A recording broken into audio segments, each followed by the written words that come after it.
हिंदी भाषा कौशल एवं संचार में आज अगला टॉपिक है अलंकार। पिछली वीडियो में हम रस के बारे में पढ़ चुके हैं। अलंकार का जो शाब्दिक अर्थ होता है वह होता है आभूषण,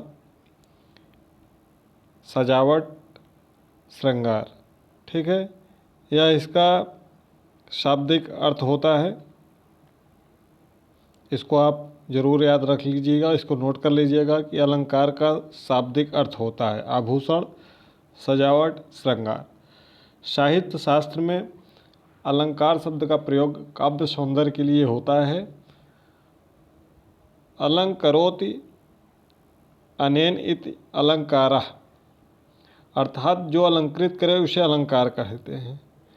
जो अलंकृत करता है उससे हम अलंकार कहते हैं। जिस प्रकार आभूषण पहनने से व्यक्ति का शारीरिक सौंदर्य और आकर्षण बढ़ जाता है, उसी प्रकार काव्य में अलंकारों के प्रयोग से उसके सौंदर्य में वृद्धि होती है। दूसरे शब्दों में कहें तो काव्य की शोभा बढ़ाने वाले धर्म को अलंकार कहते हैं। इससे कम से कम यह निष्कर्ष निकलता है कि अलंकार काव्य में रमणीयता प्रदान करते हैं। अलंकार के दो भेद होते हैं। यहाँ पर लिखा भी हुआ है कि यह कविता में प्रयोग किया जाता है। कामिनी यानी कि प्रेम करने वाली स्त्री और धामिनी यानी कि क्रोध करने वाली स्त्री। इसको संधि विच्छेद जब करेंगे अलंकार का तो अलम धनकार, इसको भी नोट कर लीजिएगा, प्रश्न यहाँ से पूछ सकता है। अलम धनकार यानी कि सजावट करने वाला, पूर्ण या पर्याप्त। अलम मीन्स ठीक है। इसके दो भेद हैं, शब्दालंकार और अर्थालंकार।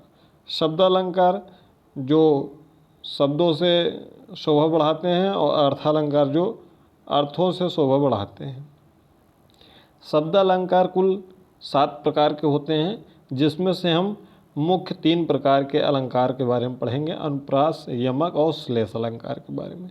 तो चलिए एक एक करके इसको पहले देख लेते हैं। शब्दालंकार में अनुप्रास अलंकार। अनुप्रास अलंकार भी 3 प्रकार के होते, 5 प्रकार के होते हैं। छेकानुप्रास, वृत्तानुप्रास, लाटानुप्रास, श्रुत्यानुप्रास और अंत्यानुप्रास। ठीक है, जिसमें से 3 महत्वपूर्ण है, तो बहुत आपको डिटेल में नहीं जाना है, इतना डिटेल आपसे नहीं पूछेगा। अनुप्रास अलंकार जहाँ काव्य में एक या अनेक वर्णों के स्वरूप और क्रम में एक या अनेक बार आवृत्ति होती है, वहाँ अनुप्रास अलंकार होते हैं। यानी कि वर्णों की आवृत्ति होती है। कोई भी शब्द है उसमें एक ही वर्ण एक से अधिक बार आता है। ठीक है, उदाहरण है रघुपति राघव राजा राम, ये हो गया। दूसरा है तरन तनुजा तर तमाल तरुवर बहु छाए। अगला एक और कुछ उदाहरण आपको बता देते हैं। तारु चंद्र की चंचल किरणें खेल रही हैं जल थल में। पावस, अगला है पावस ऋतु थी पर्वत प्रदेश, पल पल परिवर्तित प्रकृति वेश। यानी कि इसमें आप जितने भी उदाहरण हैं इसमें देखिए वर्णों की आवृत्ति होती रही है, जिसमें रा आ रहा है इस पहले उदाहरण में, दूसरे उदाहरण में ता बार बार आ रहा है। तो यहाँ पर कौन सा अनुप्रास हो गया? अनुप्रास अलंकार हो गया। और कुछ उदाहरण आपको बता देते हैं। कूलन में, केल में, कछारन में, कुंजन में, क्यारिन में, कलित, कलीन, किलंकत हैं।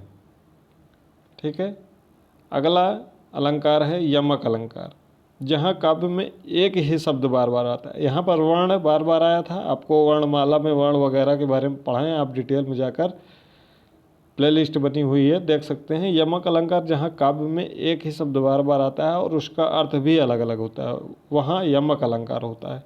यानी कि यहाँ शब्दों की आवृत्ति होती है, शब्द बार बार आते हैं। जैसे उदाहरण है काली घटा का घमंड घटा। ठीक है, घटा शब्द 2 बार आया है। अगला है कनक कनक ते सौगुनी मादकता अधिकाय। कनक कनक 2 बार यह शब्द आया है, तो इसका अर्थ अलग अलग भी होता है। जैसे कनक शब्द 2 बार यहाँ पर आया है, तो एक कनक का अर्थ अलग है, दूसरे कनक का अर्थ अलग है। एक का अर्थ है धतूरा और एक का अर्थ है सोना। एक और उदाहरण देते हैं, जेते तुम तारे तेते नभ में ना तारे हैं। यहाँ तारे 2 शब्द आए हैं, ठीक है, दोनों का अर्थ अलग अलग है। अगला श्लेष अलंकार है, जहाँ काव्य में कोई शब्द एक ही बार रहता है किंतु उसके अर्थ अनेक होते हैं। शब्द एक बार होता है लेकिन उसका अर्थ अनेक होता है। पानी गए न उबरे मोती मानुष चूर। पानी के बारे में बोला गया है, चमक, स्वाभिमान और जल, इसके बारे में यह बोला गया है यहाँ पर। श्लेष का अर्थ होता है चिपका हुआ। श्लेष का अर्थ यहाँ पर चिपका हुआ होता है। अब हम अर्थालंकार पर आते हैं, जो अर्थों से शोभा जहाँ पर बढ़ती है। इसमें इनकी संख्या कोई निश्चित नहीं है, लेकिन हम कुल 11 अर्थालंकार के बारे में पढ़ेंगे। इनकी संख्या निश्चित नहीं कि कितनी है। उपमा, रूपक, उत्प्रेक्षा, संदेह, भ्रांतिमान, अतिशयोक्ति, अन्योक्ति, विभावना, विशेषोपनति, मानवीकरण और विरोधाभास, ये 11 कुल हैं। ठीक है, तो चलिए एक एक करके पढ़ लेते हैं। पहला है उपमान, जहाँ काव्य में किसी व्यक्ति या वस्तु की दूसरे व्यक्ति या वस्तु से रूप, गुण या आकार के आधार पर तुलना की जाती है, उसे उपमा अलंकार कहते हैं। उपमा को आप पहचानेंगे कैसे? उसका पहचानने का वो है कि सी, सा, से, सम, सरिस, ये जैसे शब्द आते हैं उपमा अलंकार में। ठीक है, तो यहाँ पर यह आप समझ सकते हैं। इससे कुछ ये आपके समझने के लिए है। पीपर पात सरिस मन डोला। ठीक है, देखिए सरिस शब्द आ गया है। मुख मयंक सम मंजु मनोहर, सम आ गया है। हरिपद कोमल कमल से आ गया है। ठीक है, तो यहाँ से ये आप उदाहरण कुछ समझ सकते हैं। इसी में एक और उदाहरण आप देख सकते हैं, राधा रति के समान सुंदरी सी समान। ठीक है, अब हम अगले अलंकार पे आते हैं, रूपक अलंकार। जहाँ उपमेय में उपमान का आरोप रहता है वहाँ रूपक अलंकार होता है। 2 संज्ञाओं के बीच योजक चिन्ह लगा रहता है, इसका पहचान है। इसको पहचानने के लिए 2 जो संज्ञा होती हैं उनके बीच योजक चिन्ह लगा होता है। आप योजक चिन्ह के बारे में विराम चिन्ह वाले वीडियो में आप उसको पढ़े होंगे। इसमें उदाहरण है, चरण कमल बंदव हरिराई, भज मन चरण कमल अविनाशी, आज थका ये हारिल मेरा। ठीक है, और कुछ उदाहरण है, उदति उदय गिर मंच पर, गिर और मंच के बीच में आपका योजक चिन्ह रहेगा। रघुवर बाल पतंग, विकसे संत सरो जवन हरेश लोचन भंग। यह उदाहरण है, या जितने भी उदाहरण बताए जा रहे हैं इसमें से आपके ज़रूर इससे प्रश्न पूछे जाएंगे कि कौन सा अलंकार है। अगला अलंकार है उत्प्रेक्षा। जहाँ उपमेय में उपमान की संभावना व्यक्त की जाती है वहाँ उत्प्रेक्षा अलंकार होता है। इसका पहचान आप मनु, मानो, जनु, जानो, मनहु, मानहु, जनहु, जानहु जैसे शब्द आते हैं। मानो वह चांद है, मानो नीलमणि शैल पर आतप, परियो प्रभात। ठीक है, कुछ और उदाहरण आपको बता देते हैं। चमचमात चंचल नयन, बिच घूंघट पट झीन, मानव सुर सरिता विमल, जल उछरत युग मीन। अगला उदाहरण इसी में है, सोहत ओढ़े पीत पट, श्याम सलोने गात, मानव नीलमन शैल पर आतप परव प्रभात। अगला उदाहरण है, अस्कहि कुटिल भाई उठी दाढ़ी, मानव रोष तरंगिनी बाढ़ी। ठीक है, ये उदाहरण इसके। अगला है भ्रांतिमान और संदेह, ये दोनों में कुछ अंतर हैं तो इसको थोड़ा सा समझने के लिए दोनों को एक ही में लिख दिया गया है।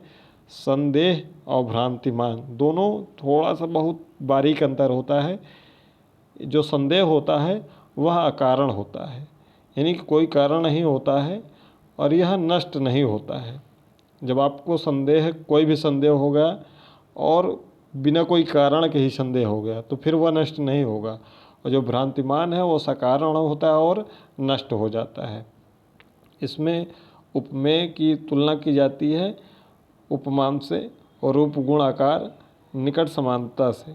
ठीक है, जैसे एक संदेह में आपको उदाहरण बता देते हैं कि नारी बिच सारी है कि नारी बिच सारी है, सारी की ही नारी है कि नारी की ही सारी है। और भ्रांतिमान का उदाहरण है, बिल विचार कर नाग, शून्य में घुसने लगा विषैला सांप, काली एक समझ विषधर को उठा लिया तब गजने आप। नाक का मोती अधर की कांति से, बीज दड़म का समझ कर भ्रांति से, देख उसको ही हुआ सुख मौन है, सोचता है अन्य सुख यह कौन है। पाए महावर देन को नाइन बैठी आए, पुन पुन जान महावरी एणी मोड़ती जाए। तो ये उदाहरण है इसके भ्रांति मान अलंकार के। अगला है अतिशयोक्ति। बात को जहाँ पर बढ़ा चढ़ा कर कहा जाता है वहाँ पर अतिशयोक्ति होती है। देख लो साकेत नगरी स्वर्ग से मिलने जा रही है। यहाँ पर अतिशयोक्ति यानी कि बढ़ा चढ़ा कर जहाँ बातों को बताया जाता है वहाँ अतिशयोक्ति होता है। अगला इसी में उदाहरण है, बांधा था विधु को किसने इन्हें काली जंजीरों से, मणि वाले फणियों का मुख क्यों भरा हुआ है हीरों से। ठीक है, अगला उदाहरण है अन्योक्ति का, जहाँ काव्य में किसी अन्य को लक्ष्य करके किसी अन्य से कोई बात कही जाती है वहाँ अन्योक्ति अलंकार होता है। न ही पराग न ही मधुर मधु, न ही विकास यही काल, अली कली ही सो विंधो आगे कौन हवाल।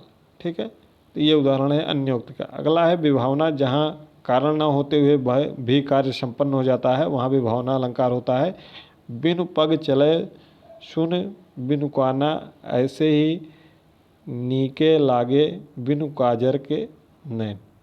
अगला है विशेषोक्ति, जहाँ कारण होते हुए कार्य संपन्न नहीं होता उसे विशेषयोक्ति होता है। देखो दो दो मेघ बरसते, मैं प्यासी की प्यासी, पानी माही घर करे तो भी मरे पियास। अगला है मानवीकरण। प्रकृति में मानवीय गुणों का आरोप रहता है। हरियोध जी की रचना है, दिवस का अवसान समीप था, गगन था कुछ लोहित हो चला, वक्त शिखा पर अब भी रचती, तरु शिखा पर अब भी रचती, कमल तुल लजब की पभा। ठीक है, अगला है दिव सौमान का समय, मेघ में आसमान से उतर रही थी वह संध्या, सुंदरी परी सी धीरे धीरे धीरे। ये निराला। अगला है और अंतिम इसमें है विरोधाभास, जहाँ विरोध न होते हुए विरोध का आभास मात्र रहता है वहाँ विरोधाभास होता है। नर की अरुनल नीर की गति ऐके करि जोय, जे तो नीचे हवे चले हो तो ऊंचे हो। ये उदाहरण है। तो यह चैप्टर आपका समाप्त हुआ अलंकार पर। अगला और अंतिम चैप्टर आपका छंद पर रहेगा और उसके बाद कुछ आपको बहुविकल्पीय प्रश्न कराए जाएंगे। वह प्रश्न तभी कराए जाएंगे जब आप लोग इन सब वीडियो पर सपोर्ट करेंगे, थोड़ा ज़्यादा से ज़्यादा शेयर करेंगे तो हमें भी प्रेरणा मिलती है और आगे भी हम कोशिश करेंगे कि एमसीक्यू प्रश्न आपको अवश्य कराएं। मिलते हैं अगली वीडियो में।